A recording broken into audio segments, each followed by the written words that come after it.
हरिनगर के रहने वाले Sanjay Sharma electric motor binding का काम करते थे। उनकी बड़ी बेटी नैन्सी शर्मा करीब 3 साल पहले कंप्यूटर सेंटर में जाती थी। वह कंप्यूटर कोर्स कर रही थी। वहीं पर उसकी मुलाकात साहिल चोपड़ा से हुई। साहिल चोपड़ा का पास में ही सेकेंड हैंड कारों की सेल परचेज का ऑफिस था। साहिल से पहले ये व्यवसाय उसके पिता अश्विनी चोपड़ा संभालते थे। साहिल चोपड़ा का कार सेल परचेज का व्यवसाय अच्छा चल रहा था, इसलिए वो खूब बन-ठन कर रहता था। नैन्सी शर्मा और साहिल की मुलाकात धीरे धीरे दोस्ती में बदल गई। दोनों ही जवानी के द्वार पर खड़े थे, इसलिए आकर्षण में बनकर एक दूसरे को चाहने लगे। इसके बाद नैन्सी साहिल के साथ कार में बैठकर सैर सपाटे करने लगी। उनका प्यार परवान चढ़ने लगा। इतना ही नहीं, उन्होंने जीवन भर साथ रहने का वादा भी कर लिया था। नैन्सी उस समय नाबालिग थी, इसके बावजूद वह साहिल के साथ लिव इन रिलेशन में रहने लगी। करीब 3 साल तक सुभाष नगर में लिव इन रिलेशन में रहने के बाद दोनों ने गुरुद्वारे में शादी कर ली। नैन्सी ने शादी अपने घर वालों की मर्जी के बिना की थी, इसलिए वो उससे खुश नहीं थे। घर वालों को शादी की सूचना भी उस समय मिली जब नैन्सी ने अपने ससुराल पहुंचकर व्हाट्सएप पर शादी के फोटो भेजे। दरअसल नैन्सी तब छोटी ही थी जब उसकी माँ उसे और उसके पिता को छोड़कर कहीं चली गई थी। वो अपने साथ छोटे बेटे को साथ ले गई थी। नैन्सी की परवरिश उसकी दादी और चाची ने की थी। बाद में उन्होंने दूसरी शादी कर ली। बेटी बालिग थी, उसने साहिल चोपड़ा से शादी अपनी मर्जी से की थी, इसलिए वह कर भी क्या सकते थे। जवान बेटी के इस तरह से चले जाने पर उन्हें बदनामी के साथ दुख भी अधिक हुआ। नैन्सी अपनी ससुराल में पति के साथ खुश थी। साहिल उसका हर तरह से ख्याल रखता था। बहरहाल उनकी जिंदगी हंसी खुशी बीत रही थी, लेकिन उनकी यह खुशी ज्यादा दिनों तक कायम नहीं रह सकी। नैन्सी और साहिल के बीच कुछ महीनों बाद ही मतभेद शुरू हो गए। इसकी वजह यह थी कि नैन्सी अक्सर फोन पर व्यस्त रहती थी। देर रात तक वह किसी से फोन पर बातें करती थी। साहिल का कहना था कि दिन में वह किसी से भी बात करे, उसे कोई एतराज नहीं है, लेकिन उसके ऑफिस से लौटने के बाद उसके पास भी बैठ जाया करे। साहिल जब नैन्सी से पूछता कि वह किससे बात करती है तो वह कह देती कि दोस्तों से बात करती है। पत्नी की यह बात साहिल को गले इसलिए नहीं उतरती थी क्योंकि शादी से पहले नैन्सी ने उसे बताया था कि उसका कोई भी दोस्त नहीं है। जब शादी से पहले उसका कोई दोस्त नहीं था तो शादी होते ही अब कौन से ऐसे नए दोस्त बन गए जो घंटों तक उससे बतियाने लगे। यही बात साहिल के दिल में वहम पैदा कर रही थी। नैन्सी की बातों और व्यवहार से साहिल को शक था कि उसकी पत्नी का जरूर किसी से कोई चक्कर चल रहा है जिसे वो उससे छिपा रही है। पति या पत्नी दोनों के मन में संदेह पैदा हो जाए तो वह कम होने के बजाय बढ़ता जाता है और फिर कभी भी विस्फोट के रूप में सामने आ जाता है।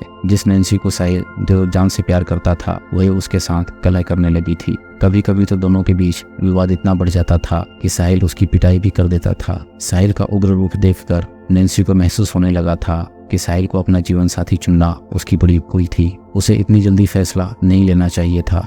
चूंकि उसने अपनी पसंद से शादी की थी, इसलिए इसकी शिकायत वो अपने पिता से नहीं कर सकती थी। हाँ, अपनी सहेलियों से बात करके वो अपना दर्द बांट लिया करती थी। साहिल पत्नी की रोज रोज की कलह से तंग आ चुका था। आखिर उसने फैसला कर लिया कि रोज रोज की किचकिच से अच्छा है नैन्सी का खेल खत्म कर दे।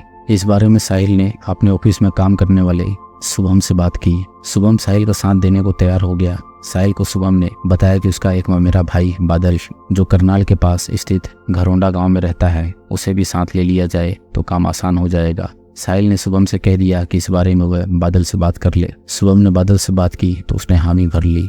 योजना को कैसे अंजाम देना है इस बारे में साहिल ने बादल और शुभम के साथ प्लानिंग की। बादल ने सलाह दी कि नैन्सी को किसी बहाने पानीपत लाया जाए और किसी सुनसान इलाके में ले जाकर उसका काम तमाम कर दिया जाए। योजना को कहाँ अंजाम देना है इसकी रेकी के लिए तीनों लोग पानीपत गए। काफी देर घूमने के बाद उन्हें रिफाइनरी के पास की सुनसान जगह ठीक लगी।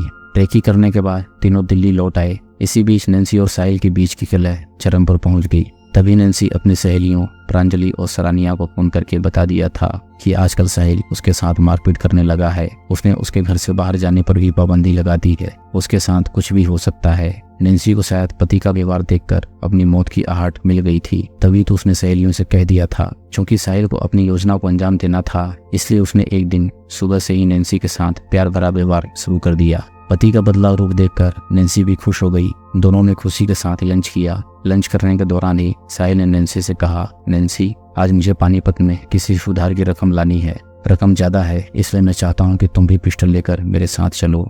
नैन्सी के पास एक पिस्टल थी जो उसे उसके किसी दोस्त ने 2 साल पहले गिफ्ट में दी थी। नैन्सी ने उस पिस्टल के साथ कई फोटो भी खिंचवा रखे थे।